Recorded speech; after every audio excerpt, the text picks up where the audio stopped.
all around when there's love at home. There is joy in every sound when there's love at home. Peace and plenty abide, smiling fair on every side. Time doth softly, sweetly glide when there's love at home. Love at home. Love at home.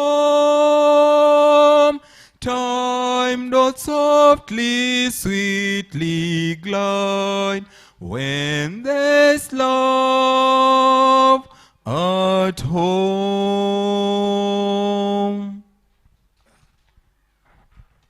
Thank you very much. And even as we are, let's believe and pray. Our Father and our God who is in heaven, thank you, Lord, for this Sabbath morning. We've come before the Lord that we may seek your face. We want to thank you because it has pleased you that we may congregate in this place.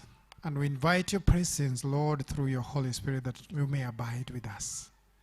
And even as we share in your word, want to pray, Lord, that you may impress on us. Open our hearts, open our minds, Lord, and grant us your understanding, that your truth may be engraved on our hearts. And may the experience that are on be an experience that draws us closer unto you and prepares for your soon return. Commit each one of us unto your hands again, that your will and your favor may follow us this day and forevermore. For it is in the most holy name, most precious name of your Son, Jesus Christ, we prayed and believed. Amen. Thank you. Good evening once again. Good evening. Happy Sabbath. Happy day. Fine. Our scripture reading this day is from the book of 1 Peter. 1 Peter chapter 3, verse 7. 1 Peter chapter 3, verse 7. I want to read in your hearing. Likewise, ye husbands, dwell with them according to the knowledge, giving honor unto the wife as unto the weaker vessel, and as being heirs together of the grace of life, that your prayers be not hindered. Let me read again. Likewise, ye husbands, dwell with them according to the knowledge, giving honor unto the wife as unto the weaker vessel, and as being heirs together of the grace of life, that your prayers be not hindered. May God bless this reading, even as the servant comes to expound on it. At this point, I want to, because time is much spent, I want to welcome our elder to come and continue. But I want also, in a special way, to welcome those who are coming to this session for the very first time. Do we have someone like that? You are attending this session for the very first time? There isn't. For those of us who are viewing us online, I also extend my welcoming unto you, that may God bless you even as we share in this session this day. My elder, karibu sana. Asante sana, asante sana. Thank you so much. Happy Sabbath. Yes. Today marks the end of this Family Life Week. Tomorrow we'll just have a normal Sabbath, which will be climaxing the week of prayer of Family Life. Maybe yesterday we were talking about the youths and what they need to know before they do what? They get married. The things they need to consider before they get married. Maybe I did not talk about wedding, how the wedding should be simple, a simple wedding. But today, who can remind us of what we learned last evening? Jana, what did you get if you are here? Or if you're watching online and you're here today, present? Anything you remember, please. Yes, my sister. Marriage okay. You cannot take someone's daughter without permission. Yes. And 3 authorities are involved. Yes. The parents, the church, and the government. Thank you so much. Yes. You have no authority, you have no mandate to take somebody's daughter without what? Permission. And we were given the entities that have been delegated or have been given the authority to permit marriage to take place. That is the parents, the government, and the what? And the church. Thank you so much, sister. Now today we are on a new subject. And the subject is, you've read the book of 1 Peter 3 verse what? 7. And when you read that book, there's something that comes out. Men are being advised to be wise and to stay with the women with knowledge. And they are being told to treat them as weaker what? Vessels. Now, the title of our today's presentation is Differences between men and what? Women. Men and women are not the same. Although they are human beings, but they differ in so many ways. Differences between men and what? And women. You can see from the verse, the Bible already gives us that the women are what? Weaker what? Vessels. So treat them with honor. So it means, although we are different, we can still live together. The differences we have should not be an hindrance in living together. But if you understood each other, we would be able to live in harmony. So I want to highlight these differences that we have. Things that bring problems in marriage, and they should not be bringing problems because that is how we are, that is how they are, that is how we are. So why should there be a problem? If you understood that a woman is like this and the women also understand men are like this, then there will be no problem, or the problems will be minimized. They will be less as compared to the way they are today. So my sister, my brother, and elders and men who are here and men who are listening online, the Bible says, if you don't treat your wife honorably, and if you don't treat her as a weaker vessel, even your prayers will not be done what? Yes, so it's a serious matter. So you may be praying as an elder or as a church member or as a deacon, but if you are not honoring your wife, and if you are not able to live with her in understanding or in wisdom as a weaker vessel, then even your prayers will not be heard where? In heaven. I don't know whether you read that, my brother. You heard that from the Bible. So it's a serious matter. So those who mistreat their wives, thinking that they are nothing, or thinking that, oh, this is a weaker vessel, there's nothing she can do. There's this statement, utadu. Yes, we are being told, hata kama kuna kitu utadu, your prayers will not be heard where? In heaven. And if your connection with God is cut, then what remains? Nini mebaki? Hope gani uko nayo? Which hope do you have? So even we men need to treat women honorably, as the Bible has said. Now I want to read a statement here. Part of what annoys us in marriage is individual characteristics due to our gender or sex. We need to understand that there are differences between the sexes that cannot be given up. There are some differences between us that cannot be given up or even materially changed. Much of what irritates us has been classed as faults. My wife has this weakness. Oh, my husband has this weakness. When actually it is a little more than a created difference. Sometimes you treat somebody in a certain way and you think that is how you feel that he or she has these faults. But, only to find that these are just created difference. Once this fact is understood, we need not to be prone to suspect the other of deliberate irritation. These things can be accepted much like natural phenomenon that may not be pleasant. Now, let me give an example. There was a day I had a problem with the traffic policeman. Are you getting me? So I was arrested and taken to a police station. And of course, I was arraigned in court, Makadara Court. I didn't see the need of telling my wife, because traffic offense is a minor thing. It will be a story in the evening.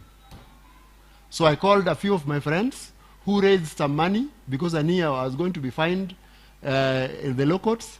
They were able to raise about 20,000. Somebody was sent to the Kadara law courts. The person was there. I was fined because I was told if you deny the charges, it will take a longer time, a waste of time. So I accepted the charges. I was fined, and my friend akalipa hiyo, nikatoka. Now, how many of you think this is a serious matter that my wife should have known?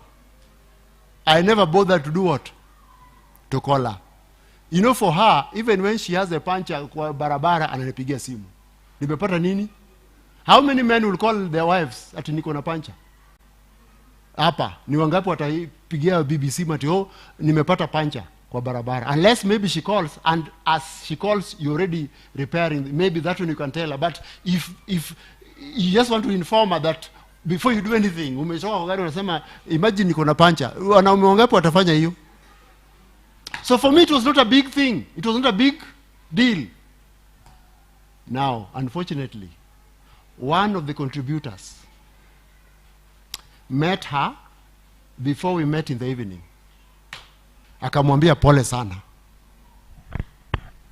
Akamwambia nini? That evening was fire. That evening was what? Fire. Why? Okay, how can you inform people who do not even form part of this family about what has happened to you, and you fail to tell me? As a man, how would you answer that question? But as a man, I felt this is just a minor thing. Traffic what? How many times are you stopped by traffic people and you don't even tell your spouse? Is it possible? For the men?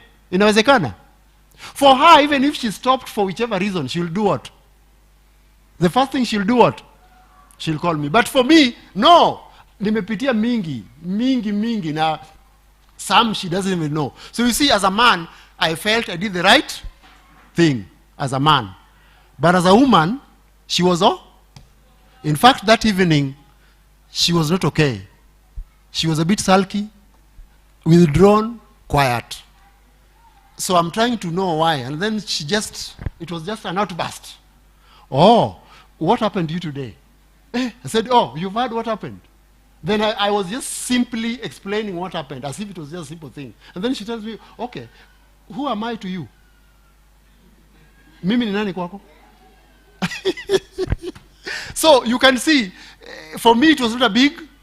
So now we want to look at the differences that men and women have that can bring chaos, but that is how they are created and that's how they are. By the way, actually we are different. We are what? Different. Now, you remember, the cell of a woman, the smallest thing, the cell of a woman has 20% less, is covered more with water as compared to men. The red cells of a woman are less by 20% compared to the men's red cells. Just listen to those differences. They'll make sense to you in a minute. Now, women have bigger stomachs, bigger liver, bigger spleen, and smaller lungs. That is why women get tired faster. But men have bigger lungs, smaller stomach compared to women. That is just comparison. So you find we have more strength. We don't tire faster. Women tire faster, but the structure of their cell makes them live longer, more resistant to diseases, more resilient to things, so they can face tough situations than men. Munasikia vile nasema? Their skin is thinner. Our skin is thicker. Their skin gets old or gets wrinkles faster than compared to the men. Ya wanaume inakaa muda mrefu kama hajapata wrinkles. So you can see we are different, even biologically. We look at the biological difference. We are different. So these people are not the same. Now, on hearing, women don't lose their hearing faster compared to what? Men. If you are to get older and older until you are 80, 90 years with your wife, she will be hearing things. In fact, when my mom was alive, she's the one who would pick the phones that we would take home, because my father, even up to now, asikii chochote. Masikio ilifanya nini? Lienda. But when it comes to teething or teeth, women lose their teeth faster than men.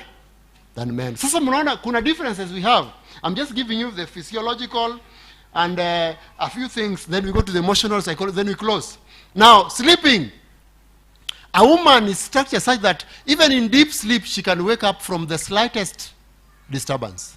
Probably this was put by God so that you can wake up maybe when a kid wakes up. I don't know whether that is the reason. Men can sleep and sleep, although this doesn't mean that every woman will wake up from the slightest disturbance. But this means most women generally are not, they are not hard to wake up when they are deep asleep because of the way they are structured.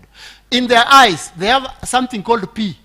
P can differentiate every detail of every color. The men have something called M in their eyes. This one makes them to generalize colors, and they do not know how to differentiate the many colors that we have. They just group them. Like the ones that are almost similar, you group as one. Then the other ones you group as one. So we do not have the capacity to differentiate the colors as they are. Imagine even smelling. Sense of what? Women's noses, they can smell things that we can't do what? We can't. Men can't. And so you find we are people who are totally what? Now, when you come to chromosomes, the women have the XX. The men have the XY. You can see you are not even special in anything. You have X and Y. So you are not. XX makes the woman a stronger chromosome than you and me, because the men. Why? Because XX is stronger. X mara ngapi? We ni Y moja na X moja. So unaona, you are not strong in any. Sijui kama mnapata vile nasema. Mnapata vile nasema. When she eats, where the body stores food is different with where a man's we men, our food is stored hapa kwa stomach. Yao ni kwa hips hapa, at the buttocks and at the chest. So you see, we are different. The way they store their fat. When a man wants energy, it is calories. When a woman is using what is in the body, she uses her fat.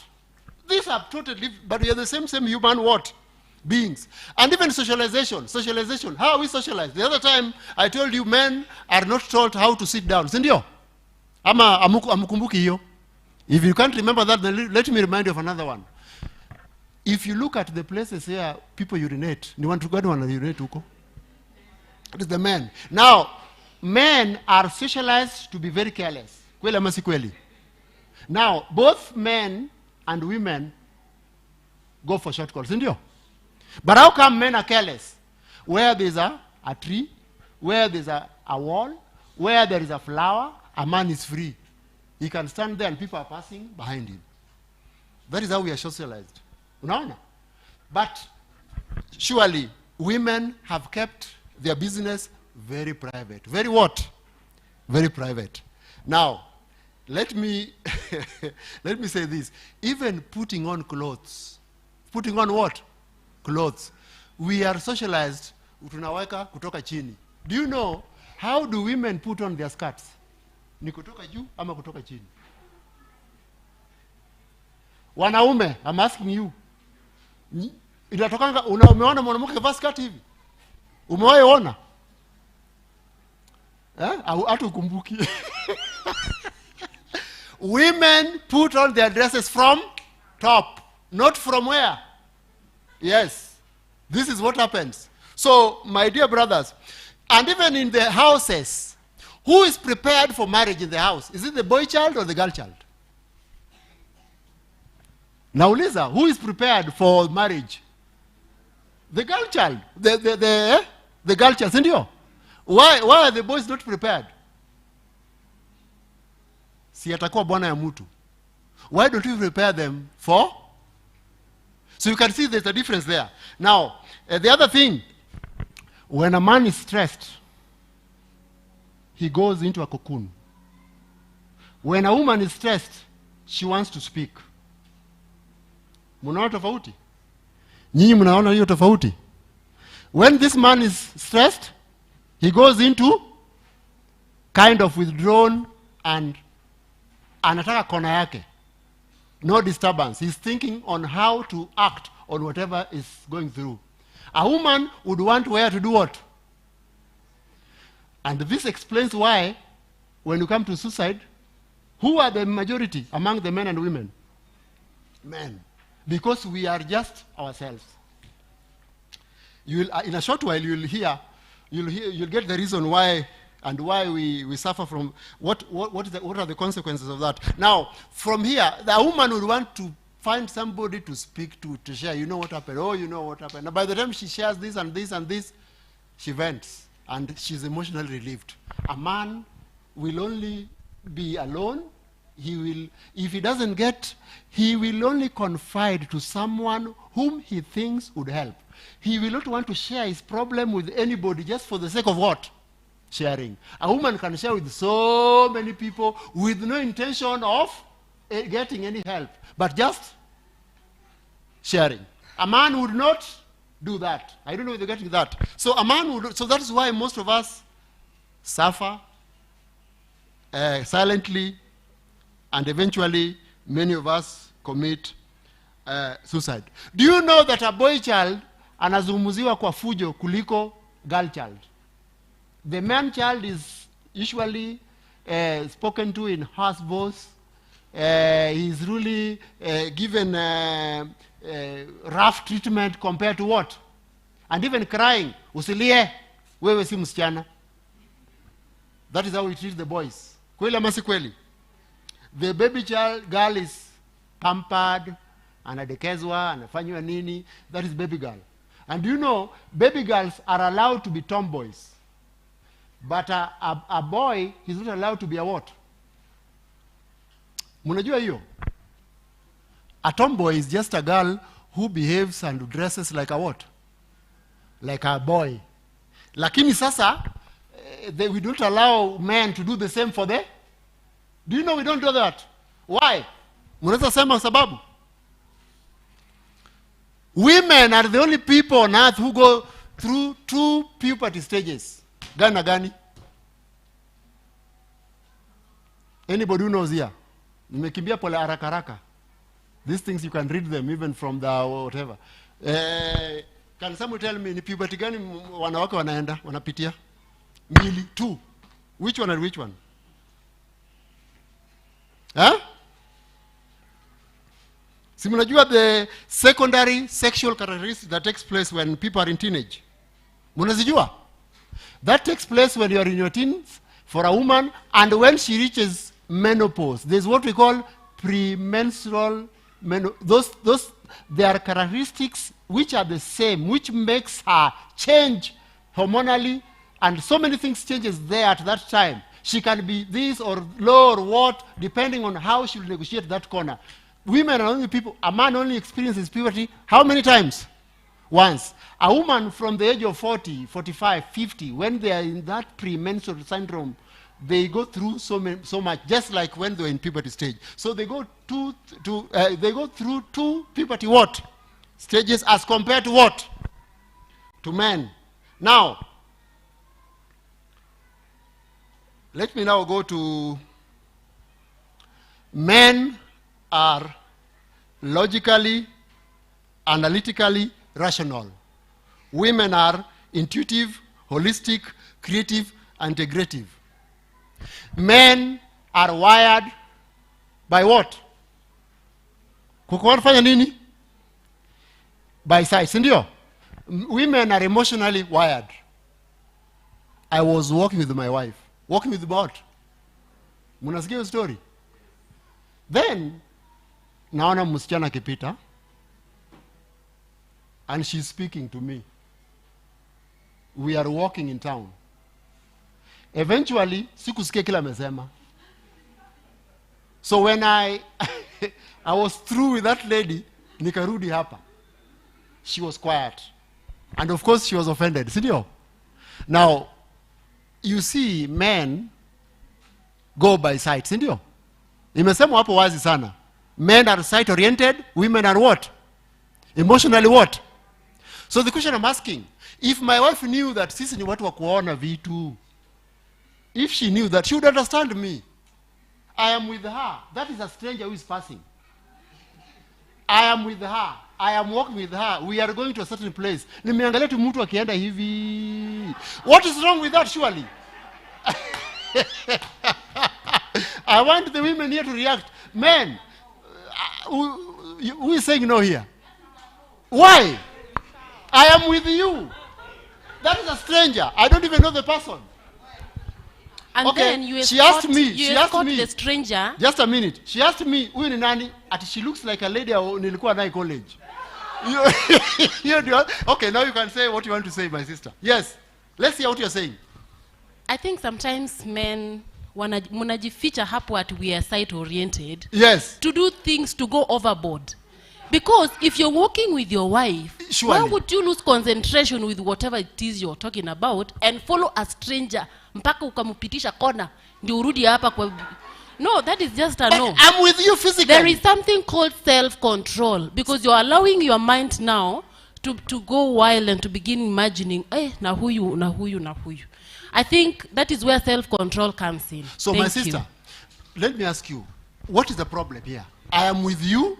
We are going to the place we are going. Things are okay. It's only that I never heard what you said. But why are you getting annoyed? You know, by the not hearing what she said, it means you lost concentration. Where did you lose concentration? You diverted it elsewhere. Yes. Because So let me tell you, Elder. Yes. The other day we were talking about, was it yesterday or when? Yes. About putting yourself in an environment where you will have the enemy, you'll give the enemy an opportunity. Yes. So by the fact that you're following that lady with your eyes, you're giving yourself an opportunity to fall. Thank you. So I am entering into temptation. So what should I do? In imagining So what things, should I do? You avoid. Leta mawazo hapa kwa madamu piga story. Tuko na yeye. Okay, I want to hear what the men are saying. Wanaume mnasema nini?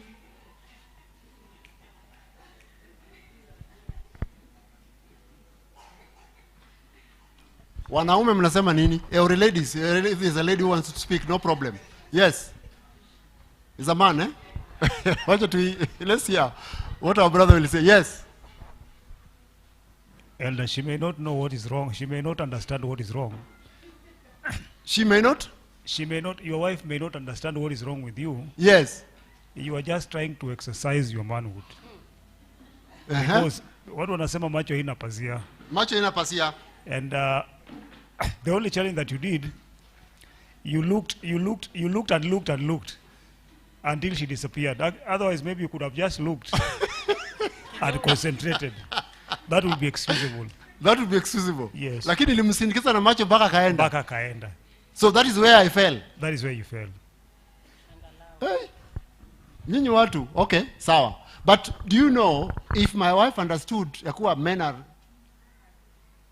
wired this way, and I'm with her, na sisi ni wa Kristo, what is the problem? Why should you think negatively? I'm just giving, throwing that to provoke you for a discussion. Mnafikiriaje? Now, out of these differences, now let me go to the complaints that people get. Out of these differences we've mentioned, so we mentioned differences. Yeah? Let me tell you what the women complained about. Most frequent complaint men have about women is that women are always trying to change them. True or false? Huyu ni mtu umeolewa naye, unajua ni mtu wa macho. Lakini sasa utaki angalie vitu ambavyo yatakana afanye nini? Aone. I'm just giving that as an example.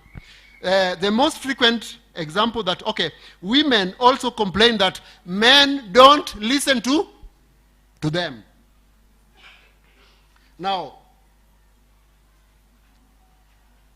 to get this so that you may understand what I'm saying, a friend of mine had a problem. They woke up in the morning, and waking up in the morning, She greeted the wife. The wife never answered back. Then he got out of the bed, sat on the chair, dressed up, and he wanted to come to my place. He was my friend. And the wife told him, hakuna mahali unaenda. So she just woke up. There was no problem. There was no argument. Nothing had happened to warrant her moodiness or mood swings. Now, at the end of the day, she made sure that this friend of mine never came to my place. He only wanted to come to my place so that he would get space a bit. So, at the end of the day, I asked this lady, nini ilikuwa mbaya? Then she said, hata yeye ajui. Hata yeye afanye nini? Ajui. So who are these people? Who are these ladies? Somebody said, mass of complicated, emotional, human what? Beings. You can imagine somebody is moody, and even the person herself does not know why she's like that. And she wants you to understand that she's this way. You, the man, to understand that she's this way, and that is how they are. This book describes a woman, viewed women as complicated mixture of conflicting, unrealistic, illogical needs that need to be met or impossible. That is to have and to hold. It is saying viewed women as complicated mixture of conflicting, unrealistic, illogical needs that were difficult, if not impossible to meet. Women are mass of complicated, emotional, human what? Beings. Surely, somebody ameamuka, amjakosana, hata yeye ajui kwa nini yako hivyo, but wendi mahali. Why are women like that? Can somebody answer that question? And the men, you have heard me describe who they are. And that is why you can find a woman is moody or, in fact, I jumped to the place which says that their eye glands, they are called what? Hiyo ya kutoa machozi inaitwa nini? It's called what? Okay, their gland for the tears is bigger and is ready to give those tears anytime, anywhere. So the ladies are really prepared physically and emotionally kwa mambo ya kulia. And they have mood swings that can change anytime, depending on the woman. Some are more moody, some had more mood swings, and so forth. Some even have to take tablets in order for them to be stable. So my brothers, we are staying with these people in the house. You wake up in the morning, hamujakosana, lakini she is moody, and there's nothing you can do. That is how she is. Utafanya nini? Na wanawake, nataka mtuambie why you behave that way, and when a man wants to give you space, pia utaki upewe space. Huyu alikataa, awendi mahali. Is there any lady here who can help us on that?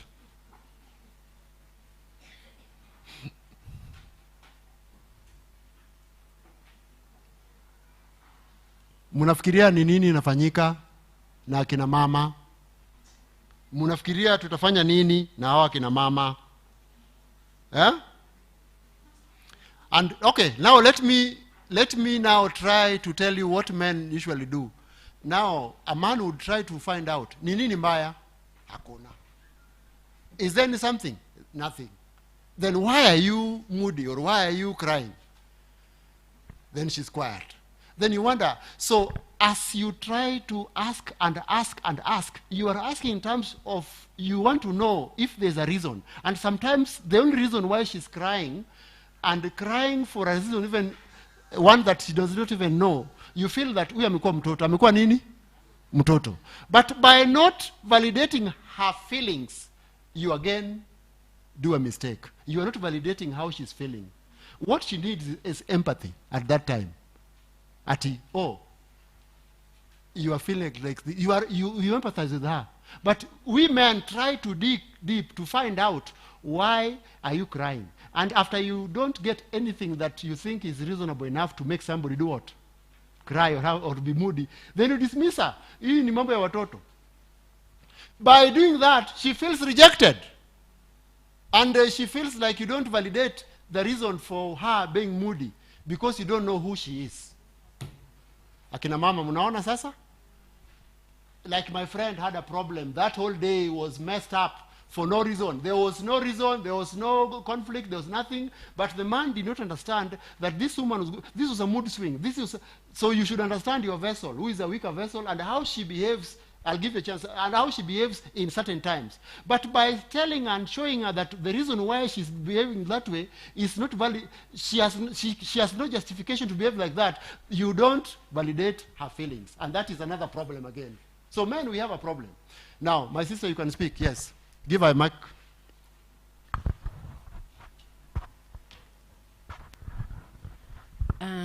I think I'm assuming you have lived with this lady for Yes. more than 1 year. More than 1 year. At least 1 year. Or Yes. 2 years, 3 years. Yes. This is not the first time she has mood swings. Yes. And for you as a man, you know, this is a natural part of a woman Yes. that really, at this point, she needs your support. Yes. As you said very well, no, that is not the time to dig in and to keep pushing. What would be the problem? Please tell me, and pestering. Yes. I think you should know, around this time of the day, around this time of the month, around this time of the year, during some circumstances, around at a specific time, some mood swings may come along the way. So you know how to deal with them. The knowing how to deal with them is you let this lady be. Give her time. You don't need to go away.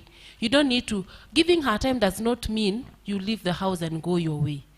So over the years, or along the way as you're married, you should be able to learn your woman and understand her. No, akiwa na these mood swings, she needs a shoulder to lean on. Yes. So the best thing is not to ask for, keep pushing and wanting to know why she's crying.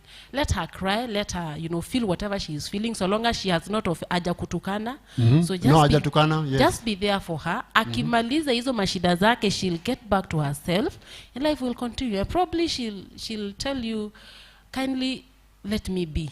Wacha kuniuliza maswali mingi. And don't get offended by that. Now, having mentioned 1 year, I want to go, if you are married for more than 1 year, let's go back. You're 1 year. I have an issue with you ladies now. A friend of mine got married. But in the first trimester of their pregnancy, walisumbuka sana. From one hospital to the other, one to the other, one to the other. And the lady knew she was pregnant. The man is going from one hospital to the other, one for 3-4 months. She knows very well she's in her first trimester, 3 months. She knows very well.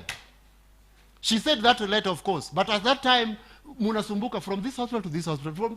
It is this, it is this, it is that.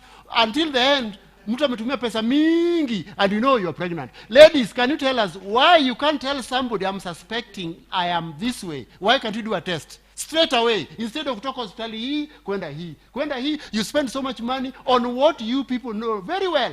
That's accusation number 1. Can a lady respond to that? Why can't you tell me you are pregnant? Or you suspect you are pregnant?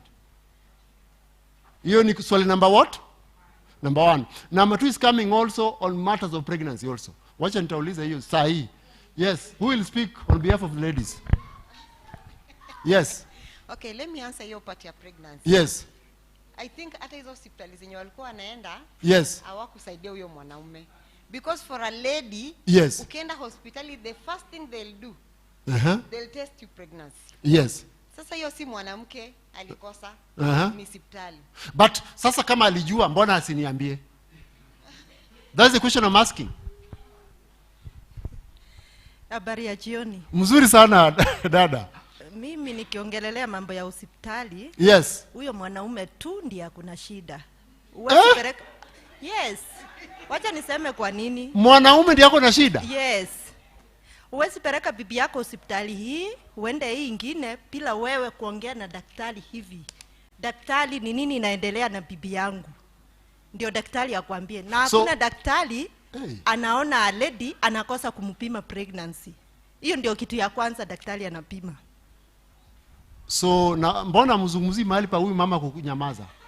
Hapa mbona mnaaruka? But something else, elder. Yes.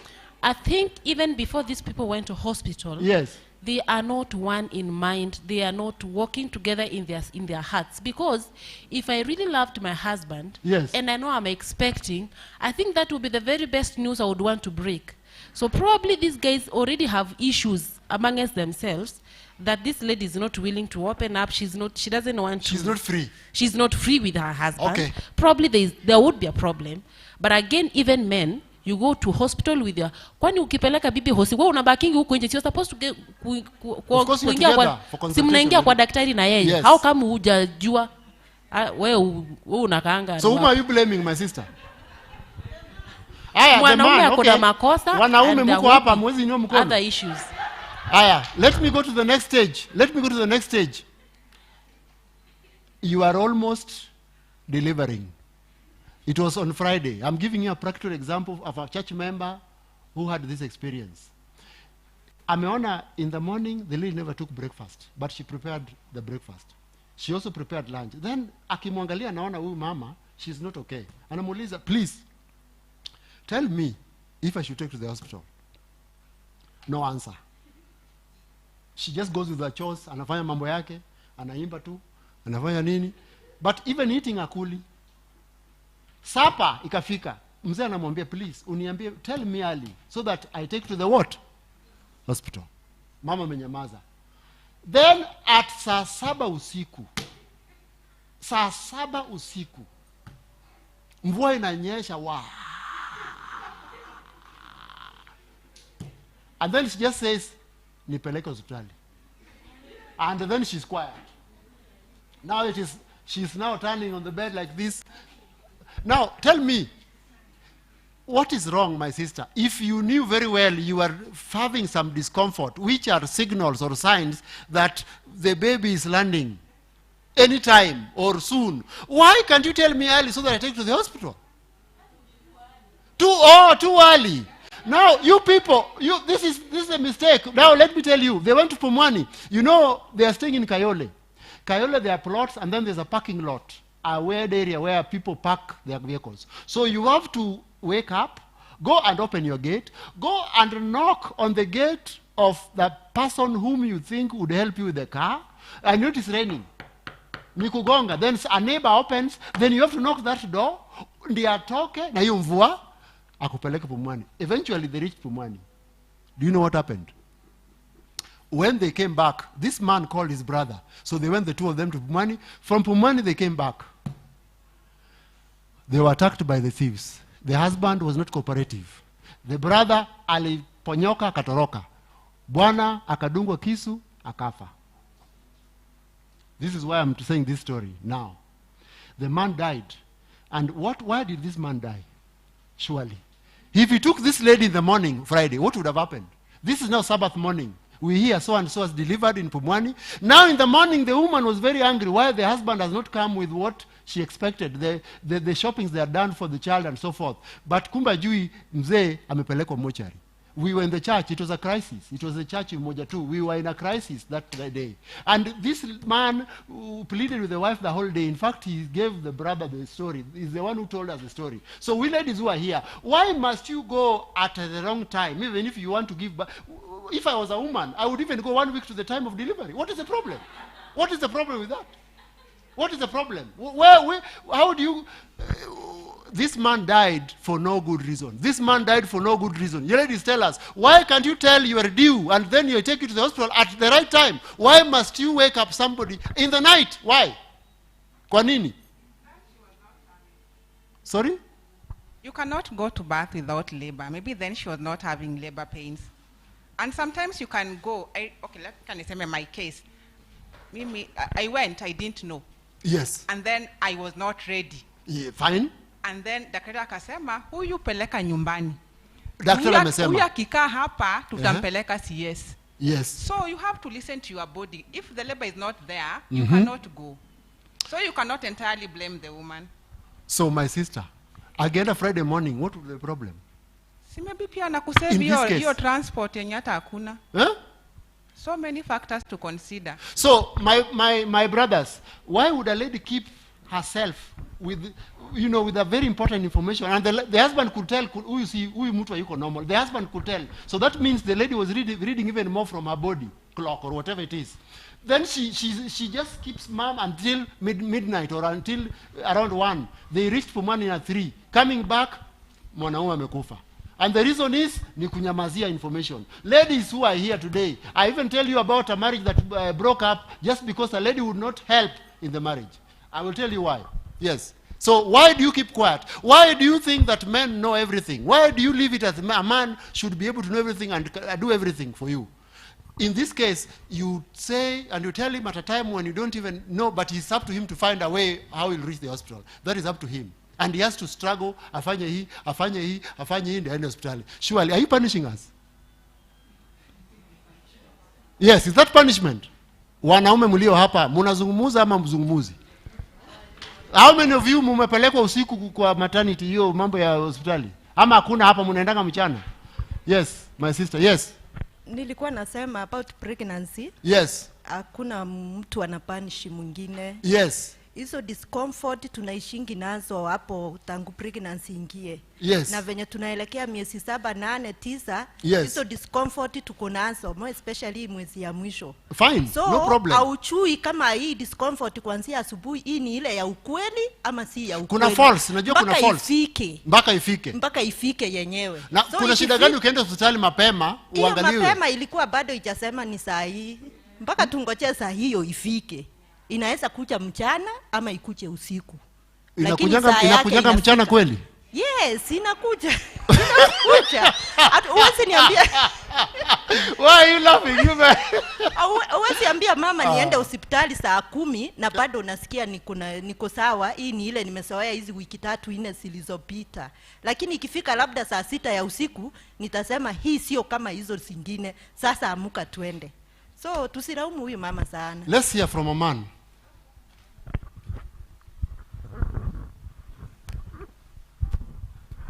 Thank you so much. Karibu. Elder, from the example that you just given. Yes. That's a serious matter. Uh-huh. And to all of us, we are here to learn. Yes, we are learning. And when a mistake has been done, we need to see how to rectify it. Yes. We need to appreciate that the house is for me and my wife. Yes. And if anything goes wrong, then I'll have to blame myself or I'll have to blame my wife. And it is for the sake of the two of us. Yes. In that case, yes, from morning up to night, up to 1, the wife is very much aware that there's something cooking, there's something going on. According to what she's saying, atijafika. Now, Semi, the other day we talked about communication. Yes. And we say that communication is not complete until there's a feedback. Yes. And there are also ways by which we need to communicate. Yes. Somebody is trying to find out what's not happening, and you're just quiet. And somebody can notice that you're not okay. Yes, yes. You are not okay. From morning up to very late in the night. Yes. I remember my first delivery for my wife. Yes. It was at night. And we had to walk in Zerman looking for someone to take us to money. It was not an easy experience. And so if you can prepare your money in advance, yes, I think if you can even make arrangements. Psychologically is going to be prepared. And so in this case, the wife has to be blamed for no good reason. So you're blaming the wife? Yes, because she kept... For her, they are saying that the time had not come. No, no, no. It's better you go to the hospital, then you are being referred back by the doctor. Go and rest a bit. It's better that way. Thank you so much. Now, going back to the differences. With the ladies, okay, somebody wants to say something?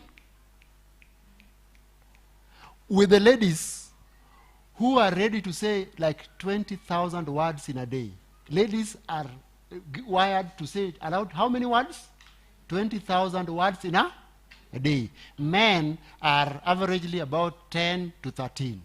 Wanawake ni from 20,000 onwards. We are being told here that women, when they come to you with problems, you don't need to advise them. You don't need to give solutions. That is what men do, and that is where we go wrong. When a woman is talking to you, just give a what? Just give what? A listening ear. And that is all. If you can listen and validate her and listen, and of course with active listening, with all the minimum prompts and everything, then she'll feel that she has been heard. And that gives her satisfaction.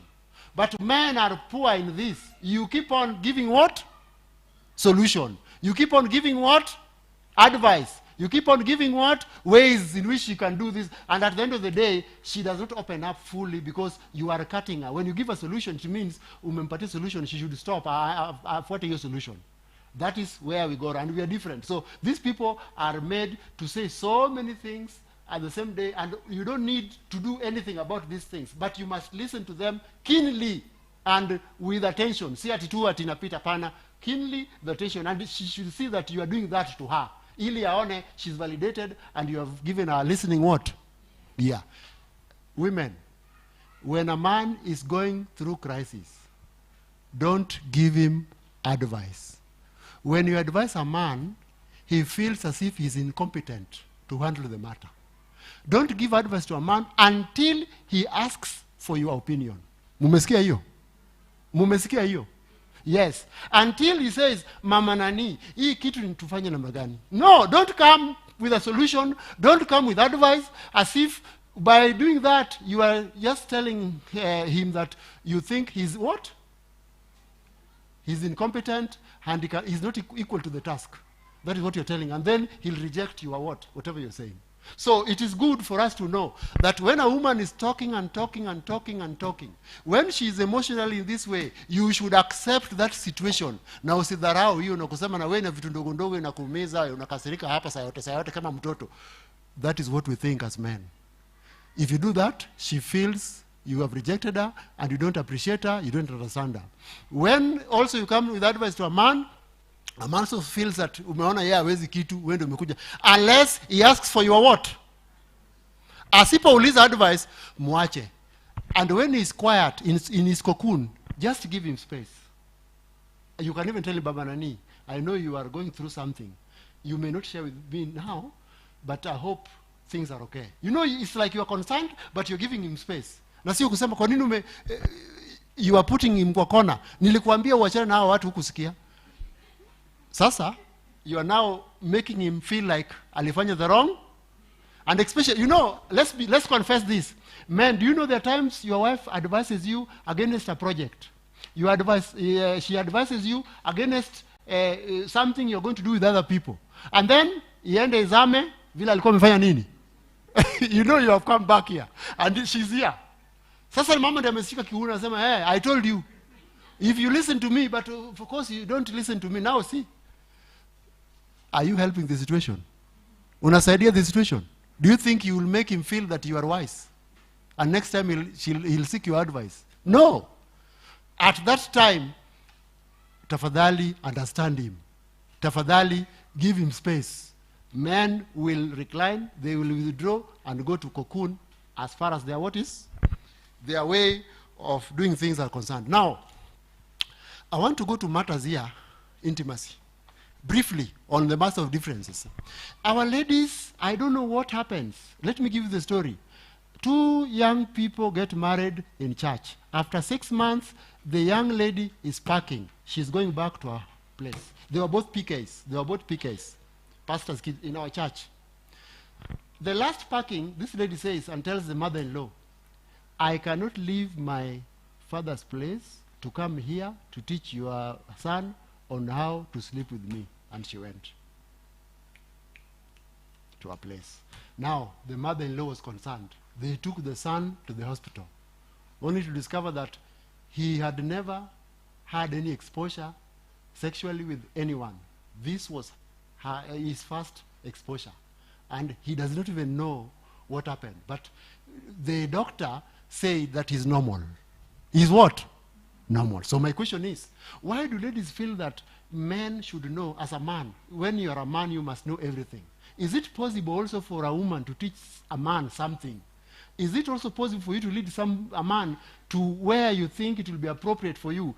Why do this lady just quit the marriage for no good reason, according to me? She quit because she's a woman and she can't share. She can't help this young boy so that they learn together. From it appears she had exposure more than this man, and this man had never had any exposure at all in his life. This was his first exposure. Ndio ilikwisha hivyo. Nyinyi akina mama, why do you think men should know everything?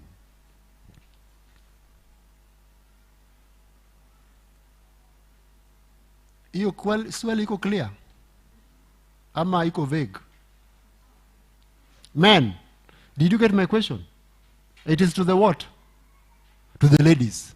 Is it possible for the ladies also to teach a man anything in the house? Ama iwezekani?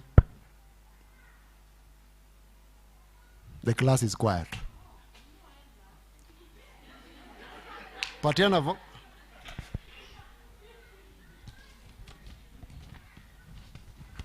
I think, Elder, please don't generalize, because that was her, and I am myself, and the other one is, you know. So that was a fault. And that it does not mean that all women are like that. It does not mean all women, we expect our husbands to be perfect, to be all-knowing, to be everything. Yes. Yes. Where ideally we are supposed to lift up each other. Hapa kama hawezi, mimi if I know how this thing is supposed to be done, I help him, I teach him. Na mimi ile sijui, naye ananifunza. So if it happened, if one lady did, it does not mean it cuts across. My sister, you've answered how you should have. You know, you are answering in a very correct way, but practically. You've really, you've answered the right way, but practically. Do you think women help? Sio wote, Elder, si wote. Okay, I agree with you. Although there are exemptions, of course. Even in these mood swings, we have ladies who do not have mood what? See, we have ladies who don't have mood swings. Yes. So today, what are we learning today? We are learning that men and women are different. But their difference should not make them stay together. Should not be a reason for them to stay together. Now, if you understood your man, now you have known that we are wired by sight, and you are wired what? Emotionally. Now, how I should use this sight should also have limits, as you have mentioned, my sister. Yes. So we need to understand each other, one another in the house, so that differences bring what? Should not bring what? Should not bring conflict. Men, we are usually very uneasy and unstable when your wife sobs or cries or is moody and you expect a visitor or the children around. You will feel like you are the one who is causing this problem. But you have realized today, sometimes it's not even you. It is just herself. It is what? Herself. So we should understand that this person can be this way. Let us accept them the way they are. Acceptance doesn't mean it's okay. Acceptance just means you agree with the person that she is that way, and there's a reason, a good reason why she's behaving the way she's behaving, and you don't have any problem with that. Sio kukaa ni kama wewe ndio umekosa, you want to find out, you are uneasy, you are all these things. So any question, addition? Question or addition? Yes. According to 1 Peter chapter 3 verse 7. Yes. Why does the Bible say that you men, likewise you men, dwell with them with understanding? Kiswahili nasema mkae nao kwa akili. Kwa akili. Why is it like that, not vice versa? Yeah, the class, mnafikiriaje? You know, men are very predictable. Do you know that? Do you know men are very predictable? Of course, not all of them, but men are usually generally predictable, not like women. If somebody is moody and somebody is crying, and you later on ask her, why were you doing this? And hata yeye penyewe ajui vile kwa nini alikuwa anafanya. Hata yeye mwenyewe ajui. So, we don't, you know, if you had the description I gave here, mass of complicated, emotional, human what? Beings. These are descriptions. People are trying to describe who a woman is. Nobody has given one description about a woman. You see, they can use the two sides of brain. A man can only use one side at a time. They can use two sides at the same time. That is why a woman can be breastfeeding, can be cooking, and at the same time is talking to visitors or even addressing something else. At the same time. A man is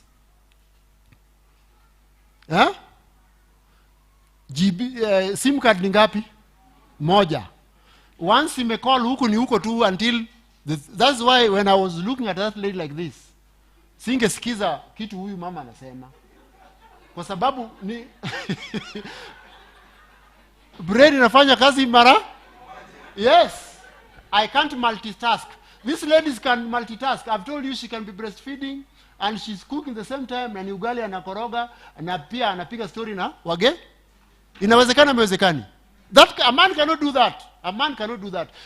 Because a woman can use her two left and right brain together at the same time. A man cannot use one side at the same time. And a man is more biased logically, rationally, and so forth. A woman is on the intuition, mambo ya emotions, na kadhalika, the other side. So these people can live together if they understood each other. The topic today is to help us understand each other. But you may be looking down on your wife or your husband, but she's just a woman, and he's just a what? A man. So my brother, why would the Bible tell us to live wisely with these people? It is because they are complicated. They are what? Complicated.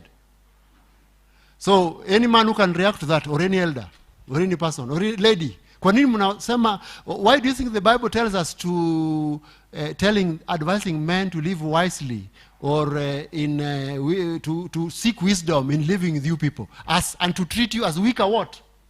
Weaker vessel. So it means also here, this weaker vessel also means a man who beats a woman is a coward. Tayari umejua yeye ni weaker vessel, then unachukua muscle kupiga yeye. Tayari you have been told she's a weaker what?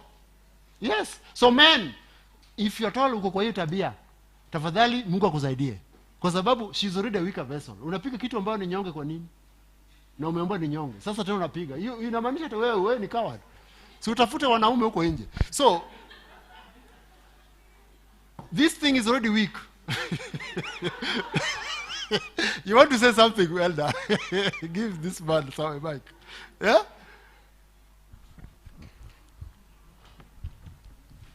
You want to say something? Okay, okay. Any one person wants to say? He asked a question. Why are we told to live in wisdom or in knowledge with you people? Akina mama, ni nini kwa nini? Nishajibu. Because we are complicated. Unpredictable. My sister, you are right. Yeah. So, after in the morning or one morning, you greet your wife and she doesn't answer back, usisumbuke sana, relax. She's a lady. She's a what? Yes. Sometimes kitu kidogo, ameanza sobbing. Unamwambia, sasa hiki kitu kidogo, sasa hiki, don't believe it and say, sasa this something more you are crying. No, don't worry about that. So there are many small things that can cause a woman to cry. And you remember, the tear glands are bigger and have got more juice than yours. Hawezi lia na yeye. Yeye yake ni nyingi na inataka mahali pa kutoka. And she can cry anytime. So she's naturally, physically created for that. She can cry, the tears are much, they are enough. The juice is so much there. Sasa unashumbuka nini? So let her cry. Na si cry no neglect hapana. Kaa karibu. Give her support. As the what? As a weaker vessel. Imagine I'm through for today. Until tomorrow now, we will try. I'm going to try to bring another subject tomorrow. If we can discuss these subjects tomorrow in the afternoon, fine. If we can't, then I'll bring a new topic tomorrow in the afternoon. So, Elder, you can now tell us how we are going to pray and then dismiss the congregation. Yes.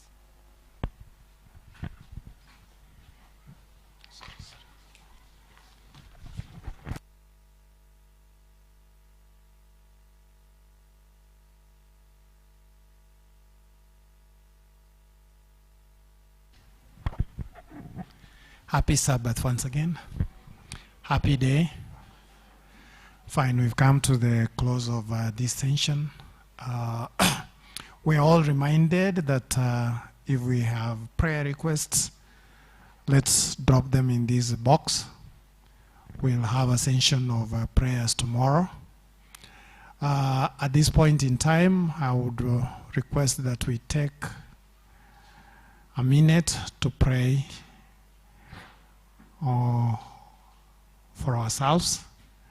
Then after that, I think we'll do song number 652, is it? Second stanza and the last one. Then we can pray to close. We can stand.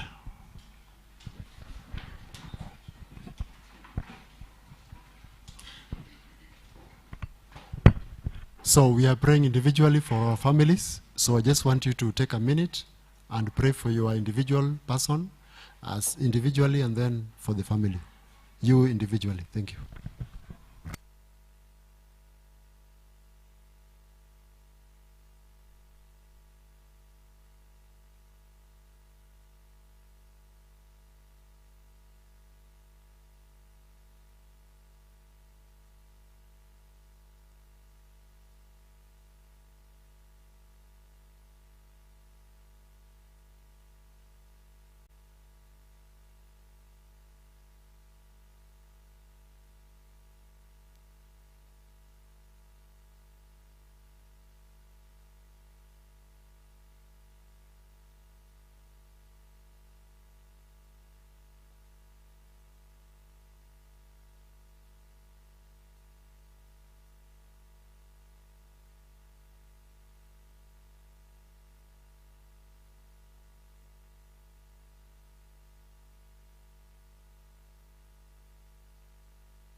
Chorister.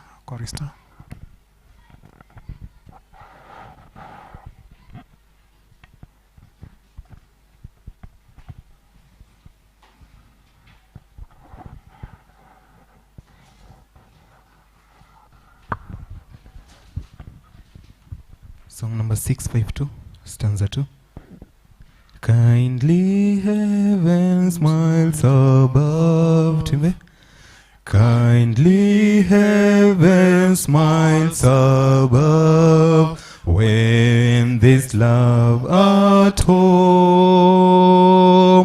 All the earth is filled with love when there's love at home. Sweeter sings the brooklet by, brighter beams the azure sky. Oh, this one who smiles on high when there's love at home. Love at home. Love at home. Time doth softly, sweetly glide when there's love at home. Jesus, make me wholly thine, then there's love at home. May thy sacrifice be mine, then there's love at home. Safely from all harm I'll rest, with no sinful care distressed. Through thy tender mercy blessed, when there's love at home. Love at home. Love at home.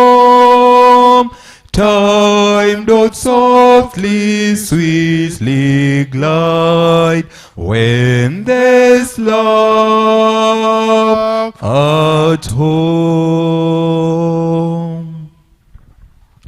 Our Heavenly Father, Lord of hosts, we want to thank you so much for this privilege of coming here the whole of this week to listen to your word. Thank you for revealing to us that you created us differently, but that difference should not bring conflict in our lives. Help each one of us to understand each other, specifically the people you've given us as spouses and children, that we may be living with them in harmony as your will provide for us. Thank you for everything, and thank you for bringing these people a great sacrifice to be here up to this time. As we leave this place, Father, dismiss us to the glory, for I pray in Jesus' name. Amen. Thank you.